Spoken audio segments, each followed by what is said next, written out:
자, 기업회계 기준에 대해서는 기업회계 기준에서는요, 재고자산을 기말에 평가하도록 되어 있거든요. 재고자산의 평가는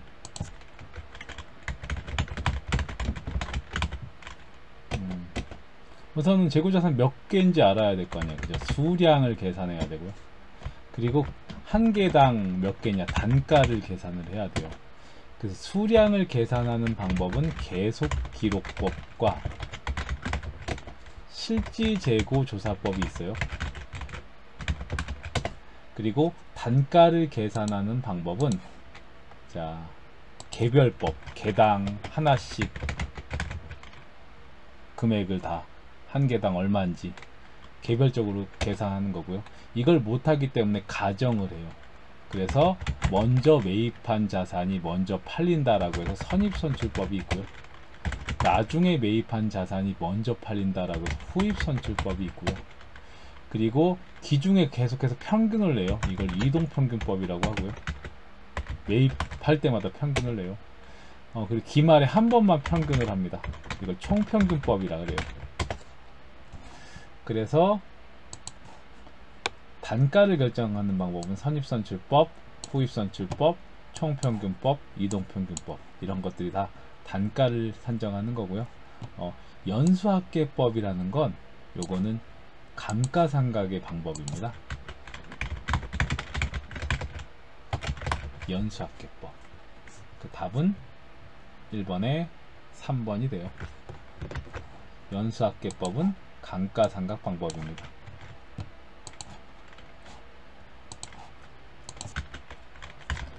감가상각 방법. 아까 감가상각 방법 뭐 있어? 정액법, 정률법, 이중체감법, 연수합계법, 뭐 이런 것들이 있었어요. 그 답은 3번. 2번에 현금 및 현금성 자산. 현금 및 현금성 자산이요? 현금 및 현금성 자산. 첫 번째, 통화 및 통화 대용증권. 두 번째, 요구하면 지불하는 예금, 요구 불예금. 세 번째,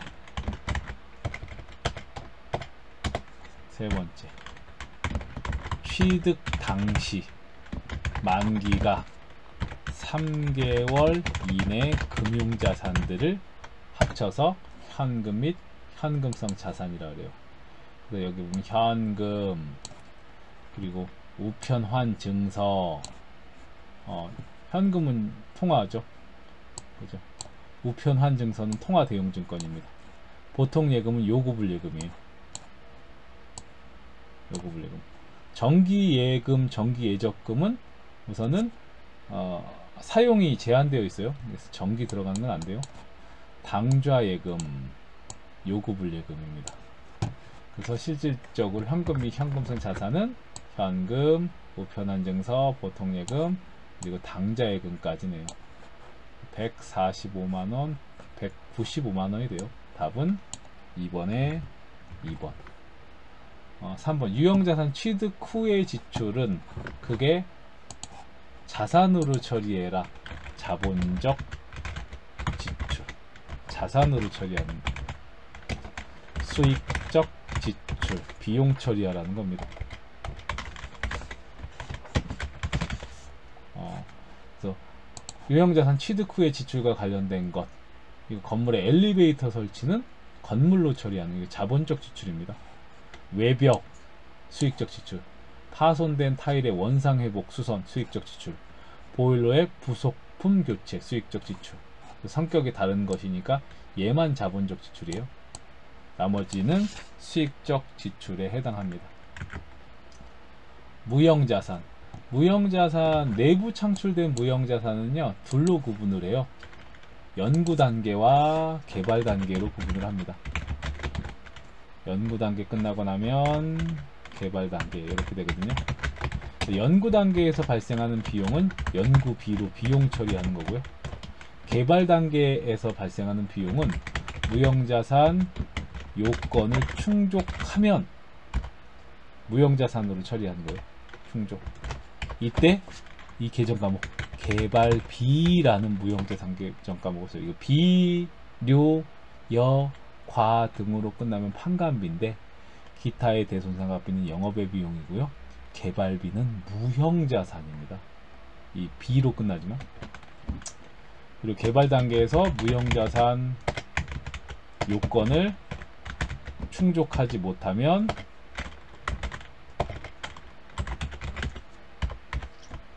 경상의 연구개발비라는 비용으로 처리합니다. 그래서 내부 창출 무형자산 인식 기준에 부합되는지 평가하기 위해서는 연구단계와 개발단계 구분했죠. 그리고 산업재산권, 저작권, 개발비 등은 사업 개발에서 발생한 영업권은 포함하지 않는다. 자, 산업재산권, 저작권, 무형자산, 개발비 또 비료여가 등으로 끝나지만 판관비가 아니라 무형자산. 그리고 사업 결합에서 발생한 영업권, 요것도 무형자산이에요. 영업권. 사업 결합이라는 건요, 우리 회사가 저거 사오는 거야. 사오면서 발생하는 차이 나는 금액이 있거든요. 예를 들어 저 회사가 100만원짜리인데 우리 회사가 이 자산의 가치가 100만원짜리인데요, 회사를 120만원 주고 사와. 120만원. 그럼 차이 나는 20만원 있죠. 이거 영업권 준 거예요. 영업권. 이것도 무형자산이라고 합니다. 그래서 영업권도 무형자산이에요. 답은 2번이에요. 자, 무형자산의 요건, 물리적 형체는 없지만 식별이 가능하고, 첫 번째. 그리고 기업이 통제하고 있고, 애비 내거야 건들지마. 기업이 통제하고 있고, 세 번째, 미래 경제적 효익이 있는 비화폐성 자산을 무형자산이라고 해요. 그리고 내부 프로젝트 단계를 연구 단계와 개발 단계로 구분을 해야 되는데, 연구 단계인지 개발 단계인지 모르겠어요. 그럼 전부 다 연구 단계로 본다라는 거예요. 그러니까 연구 다 비용 처리해야겠죠. 답은 4번에 2번. 유가증권. 유가증권은 우선은 지분증권과 채무증권으로 나눠요. 지분증권 주식, 채무증권은 국채, 공채, 사채라고 보면 돼요. 단기 시세 차익 목적으로 시장성 있는 유가증권을 취득하면 단기 매매 증권이라고 합니다. 그리고 타회사에 중대한 영향력을 미치려고 취득했으면 지분법 적용 투자 주식이라고 해요. 이도저도 아니면 매도 가능 증권입니다.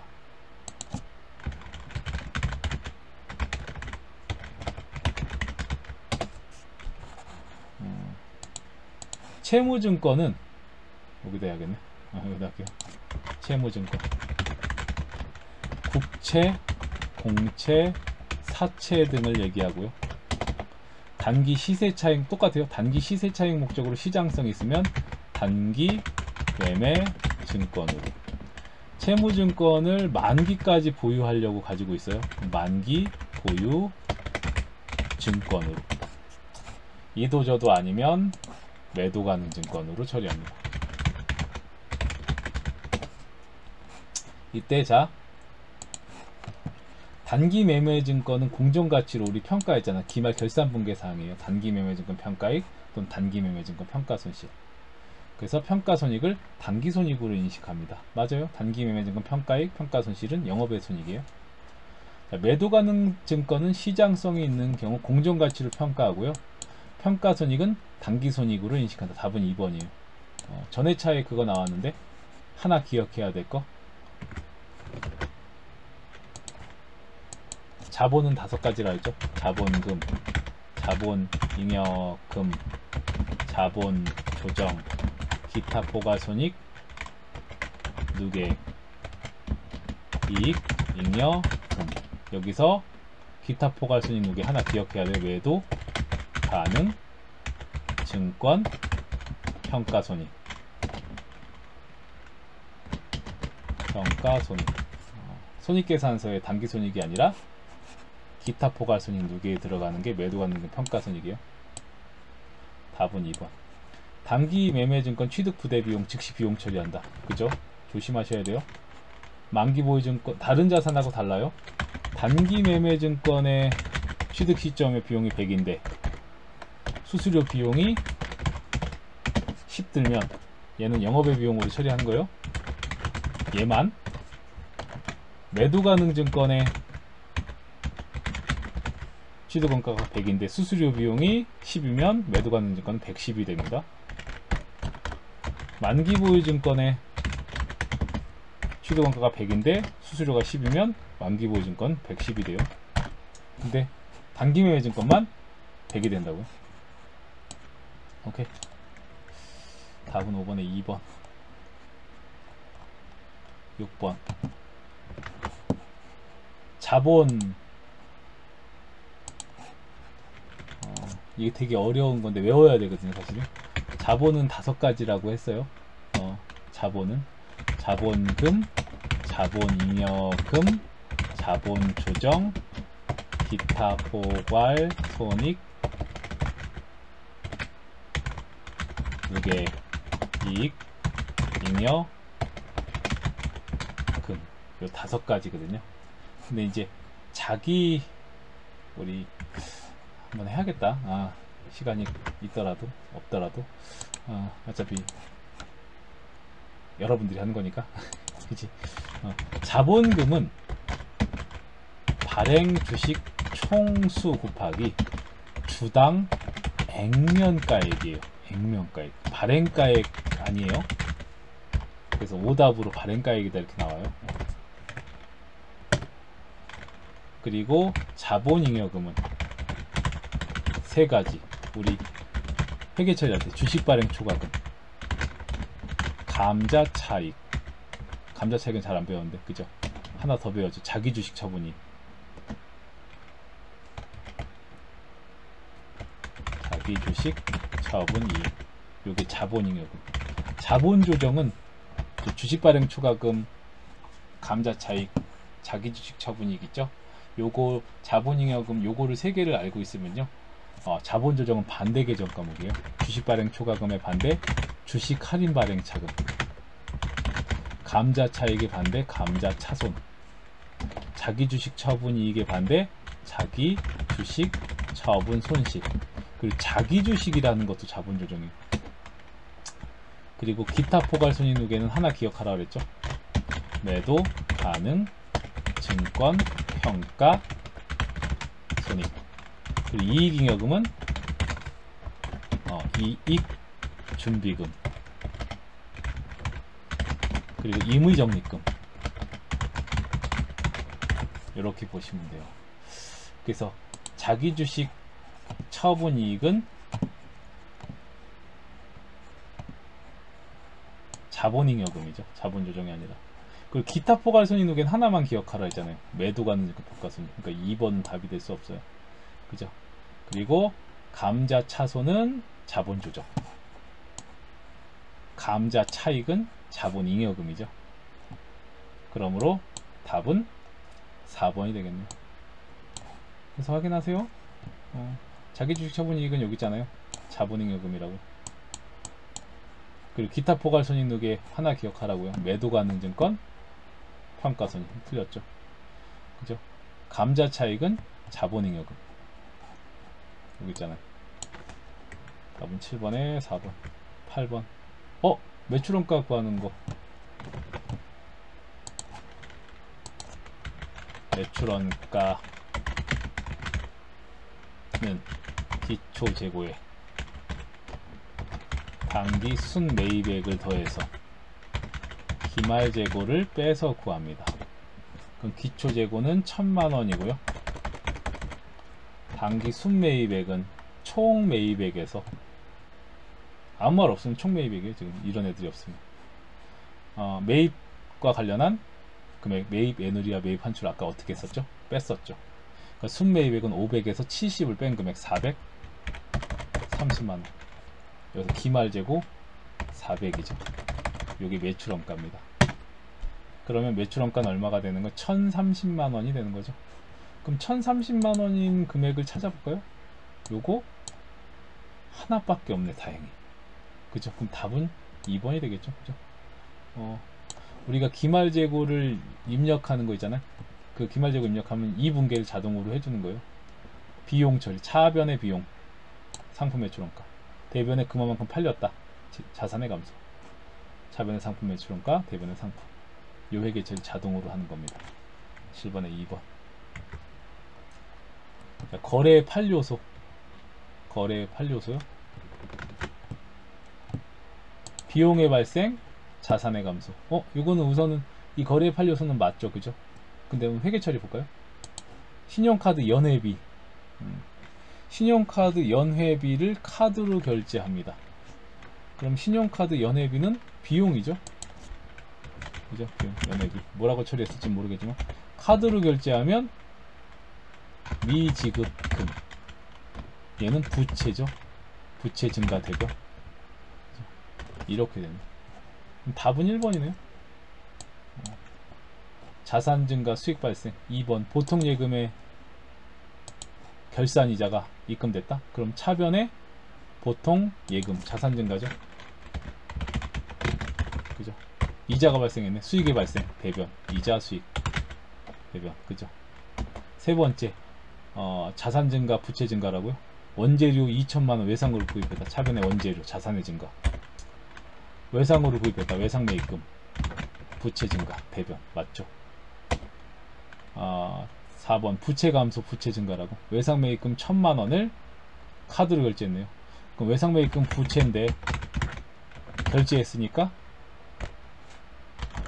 부채 감소 차변. 그리고 카드로 결제했죠. 그죠? 외상 매입금 미지급금 1000만원 부채 증가죠. 부채 감소 차변 부채 증가 대변. 맞죠? 답은 8번에 1번 9번 제조원가 명세서에서 확인할 수 없는 거. 요거는 원가 명세서 가서 커닝.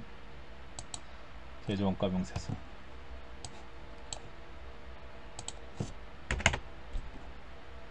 기말 원재료 요금액 여기 있죠. 기초 제공품 조금 이따 확인할게요. 단기 제품 제조원가. 자, 기초 제공품 여기 있죠. 단기 제품 제조원가 여기 있죠. 그죠? 원가 명세서 가서 커닝 가능하네요. 합법적 커닝입니다. 기말 제품은 제조원가 명세서 없어요. 찾아보세요. 없죠. 기말 제공품이 있지. 그지? 답은 9번에 4번 10번 원가 분류하는 거. 전회차에 보면 원가 행태에 따른 분류, 원가 행태에 따른 분류는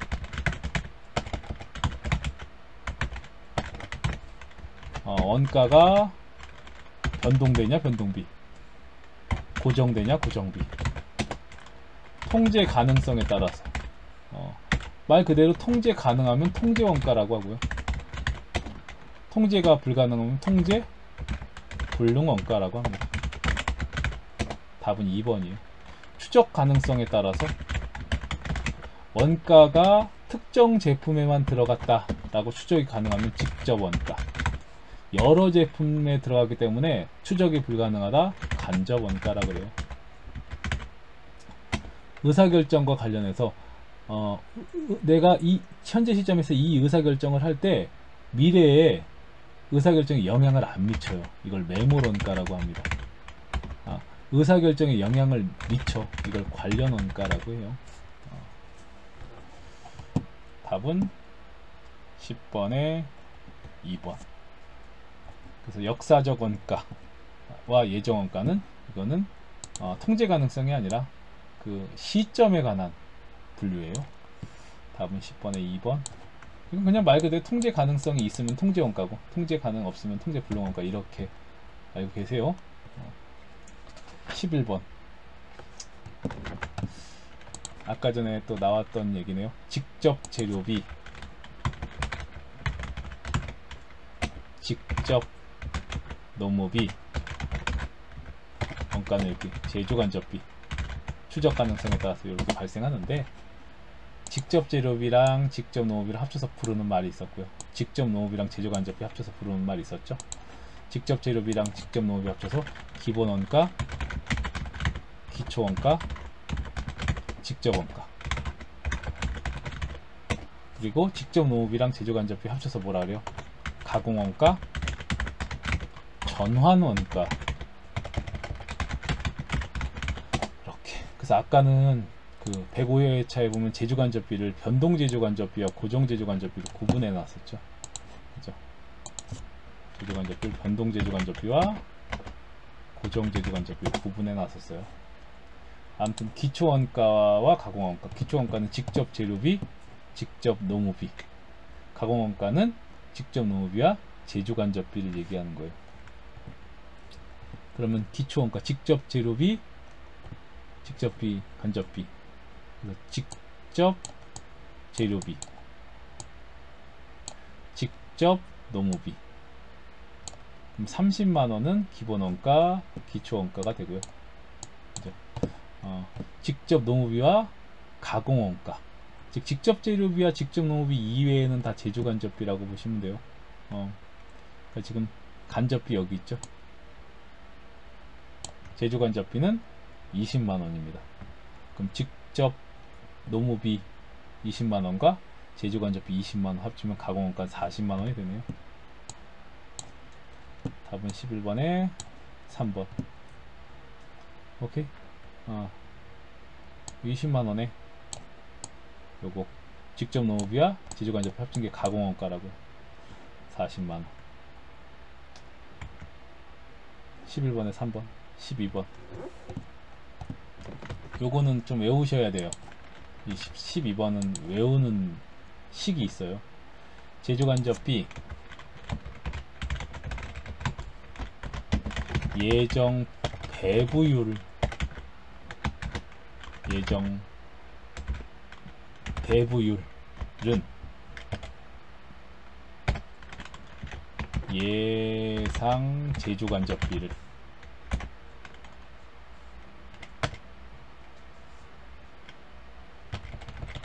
죄송합니다. 가만있어 봐. 잠시만. 제조간접비 우선 예정 배부율은 요 두 가지 식을 외워야 돼요. 제조간접비 예정 배부율 구하는 거요.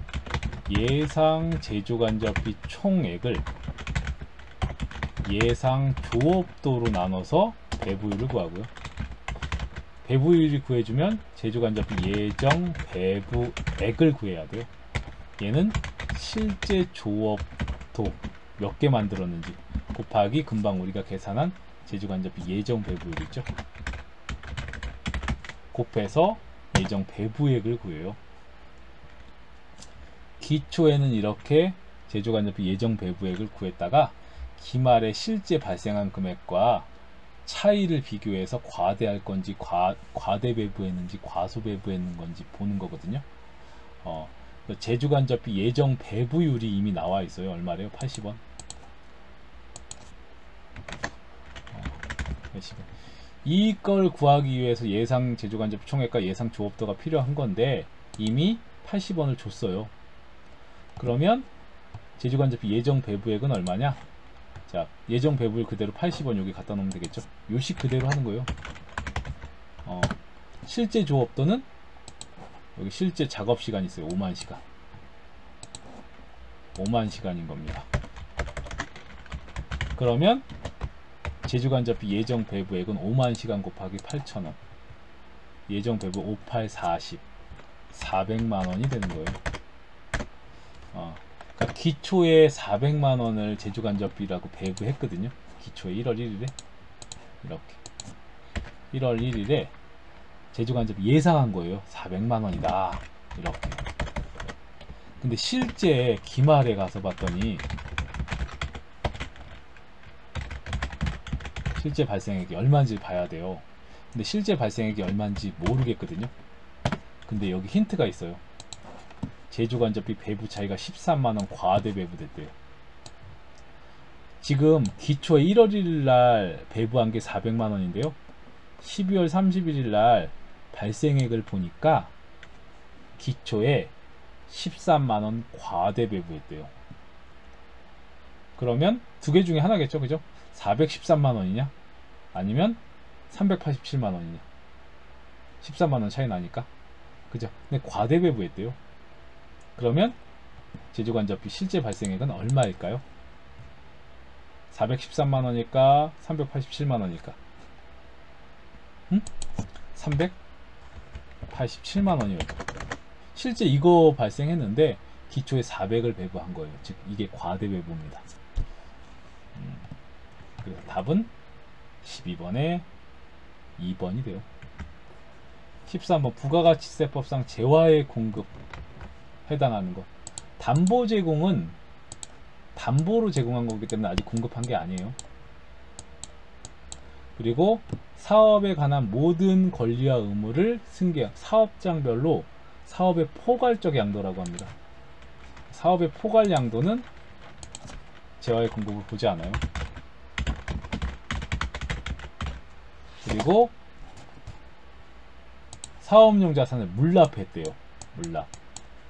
물납이라는 건 세금을 내는데, 죄송합니다. 재화의 공급에 해당하는 것이죠. 담보 제공 아니고 일부를 승계했네요. 전부 승계해야 되는데, 사업의 포괄 양도라는 건요, 사업에 관한 자산 부채를 모두 승계하는 경우를 얘기하는 거거든요.